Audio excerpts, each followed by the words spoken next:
Silence of Power, Chapter 1, a name that echoes it, was the summer of 2025, and the country buzzed with a new kind of tension, quiet, dangerous, and coiled like a serpent in the grass. In the heart of Georgia, a sleepy town named Fallon's Ridge had just been rocked by an incident that seemed straight out of history, but history with a bitter, modern twist. The Thomas family, longtime residents and business owners in Fallon's Ridge, had their home raided by police in the middle of the night. No warrant. No apology. Just accusations that their teenage son, Isaiah, had hacked into the police department's servers. The evidence was flimsy, laughable even, but the town didn't laugh. Instead, they turned cold. In a place where Confederate statues still stood taller than school flags, the Thomases had become the perfect scapegoat. Chapter 2, the lawyer in fire red heels. Her name was Amara Kellis, Harvard Law graduate, daughter of civil rights attorneys, granddaughter of a woman who had marched in Selma. When she stepped off the bus in Fallon's Ridge, wearing a navy blue suit and fire red heels, the air itself paused. Amara had made a name for herself by defending those everyone else had given up on. Her cases were famous not just for their wins, but for the speeches that made jurors cry and judges squirm. Fallon's Ridge had never seen a woman like her, and certainly not in their courtroom. The Thomases had called everyone. Amara was the only one who called back. Chapter 3, Judge Holloway. Judge Samuel Holloway was a man carved from prejudice. Old, white, and drunk on his own authority, he had ruled that courtroom like a plantation house. His father had been a segregationist, his grandfather a Confederate general. He called black lawyers quota hires and whispered they should know their place behind the bench when he saw Amara Kellis walk into his courtroom. He smirked. Out of town? He asked, without looking up. Out of your league? She replied. The courtroom gasped. Chapter 4, the trial. What should have been a simple suppression hearing turned into a spectacle. Every day, more of the town came to watch, not because they believed in the system, but because they sensed something different was happening. Amara didn't just defend Isaiah Thomas.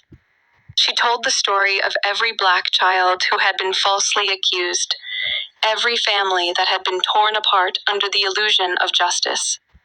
She called experts, technologists, even Isaiah's teacher, who said the boy barely used his phone for anything but homework. And then came the moment that changed everything. 5. The turn. Amara requested to subpoena the police's internal messaging logs. Judge Holloway denied it. Immediately denied. Irrelevant, he said, slamming his gavel, but Amara didn't stop.